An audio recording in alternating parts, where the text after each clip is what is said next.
전투작전.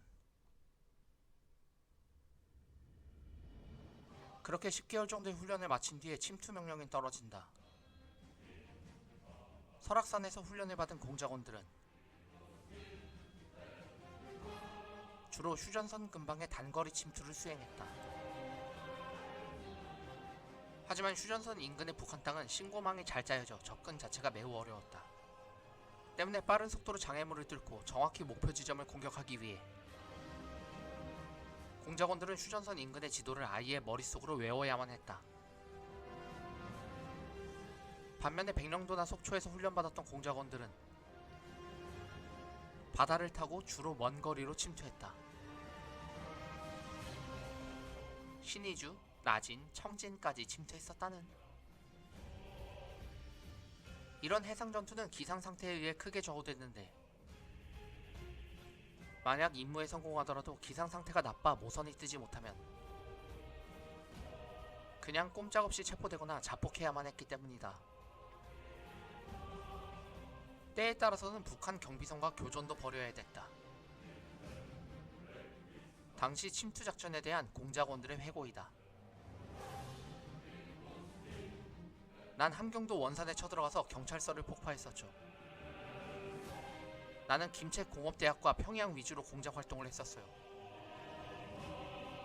내 임무는 휴전선 부근의 벙커를 없애고 비행장을 폭파하는 것이었습니다.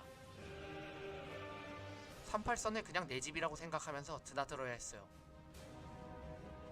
그런데 나중에 길을 돌아보게 되면 저렇게 지뢰가 많은데 내가 어떻게 뚫었나 싶더라고요.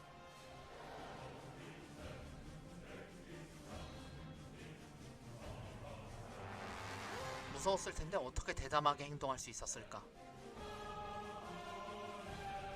공작원들은 평소 철저한 세뇌 교육으로 다져져 있어서 자기 체면을 통해 두려움을 날려버릴 수 있었다고 한다. 조국을 위한 죽음은 영광이다! 만약 명령을 거부하게 된다면 어떻게 됐을까? 가끔 세뇌 교육이 덜 되어서 임무를 거부하는 이들도 있었습니다. 그런데 그런 사람들은 어느샌가 보이지 않게 되는 겁니다. 그야말로 행방불명이 되는 것이었죠. 어디로 갔는지는 모르겠습니다. 때문에 임무가 떨어지면 거의 무조건 행할 수밖에 없었고 이왕 하는 거 자기 체면을 걸어서라도 두려움을 떨쳐야만 했다. 다만 다시 살아서 귀환하는 확률은 매우 낮았다. 결국 전부 다 죽고 살아남은 사람이 없었어요. 한두 번 임무 수행을 했으면 끝을 맺어야 하는데 목숨이 붙어있는 그날까지 지키는 겁니다. 소년공작원. 소년 출신의 북파공작원이 있었다는 충격적인 보고도 있었다. 1955년 북파공작원인 아버지가 돌아오지 않고 어머니마저 사고로 세상을 뜨자 8세 소년은 아버지를 만나기 위해 강원도의 HID 부대를 찾았으나 우리 아버지가 여기 있다고 해서 왔는데요. 아버지는 이미 북파되어 생사 여부를 알 수 없었던 탓에 부대는 그날부터 소년에게 끔찍한 훈련을 강요했다. 시키는 대로 잘하면 아버지를 만날 수 있게 해줄게. 이후 매일 산악구보를 시키고 살아있는 뱀을 강제로 먹이고 강물에 쳐넣어서 강제로 잠수훈련을 시키고 사격 연습을 시키면서 소년을 공작원으로 키웠던 것이다. 그런데 당시 이러한 소년 공작원 요원들이 꽤 있었다. 14세의 한 소년은 가난한 가족의 생계를 위해 신문팔이를 하다가 강제로 끌려가서 공작원이 된 후에 2주간의 짧은 교육만 마치고 북파되어 사망하기도 했었다. 북한 전문가 양무진 교수는 이렇게 말한다. 우리나라의 소년 공작대는 2차 대전의 히틀러의 나치 소년단보다 악질이었어요.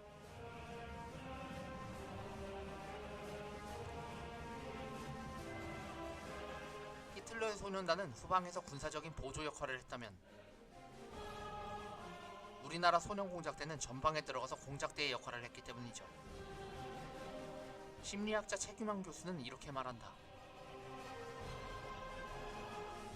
아동들은 순진하고 성인의 말에 복종할 줄 알고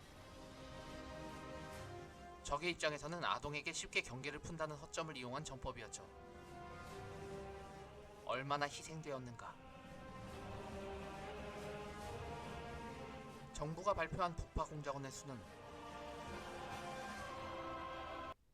1951년부터 1972년까지 총 13,000여 명이다. 이 중 사망 실종자의 수는 7,726명으로 50년대 5,576명, 60년대 2,150명이었다. 헐. 월남전 한국군 전사자보다 많은 숫자지. 그렇다면 정부의 발표는 믿을만한 것일까? 아니다. 한국전쟁 당시 미국 휘하에 있었던 북파공작원의 수는 제외된 수치이기 때문이다. 미군 휘하의 북파공작원, 켈로 부대원의 증언이다. 정부에서 발표한 수치는 말도 안 되는 겁니다. 켈로 부대원만 해도 8,000명 정도나 됐고 그중 사망자만 3,4,000명 정도였습니다. 다른 켈로 부대원의 증언이다.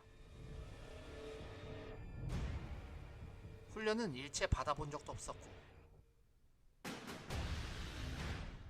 발각되면 자살하라. 받은 교육은 그게 전부였습니다. 그런데 넘어가다가 무서워서 돌아오면 미군이 쏩니다. 때문에 그냥 넘어갈 수밖에 없었는데 그렇게 가다가 엄청나게 죽어갔습니다. 웬만하면 다 죽었어요. CIA 소속의 공작원들도 있었으니 CIA 비밀 문서를 보면 이렇다. 전쟁 기간 중 북한 지역에 수천 명의 요원이 공수낙하됐으나 100% 전멸했다. 이와 같은 침투는 대단히 비효율적이고 도덕적으로도 개탄할 만한 작전이었다. 이때 공수낙하된 한국인들 역시 대부분 훈련도 제대로 받지 못했었다. 하지만 CIA는 그런 한국인들을 만주 지역까지 공수낙하로 뿌렸던 것이다. 미군 휘하의 요원들 중에서는 여성 북파 공작원들도 있었다. 이들 또한 희생자 문서에서 누락된 인원들이었는데 이들을 모집했던 이는 놀랍게도 영부인 프란체스카 여사였다. 당시 미 극동사령부 대북첩보 조직 지휘관의 말이다. 여성 북파 공작원들은 미모의 예술계 여성들이었다. 전문 배우들이나 발레를 하는 예술가였다.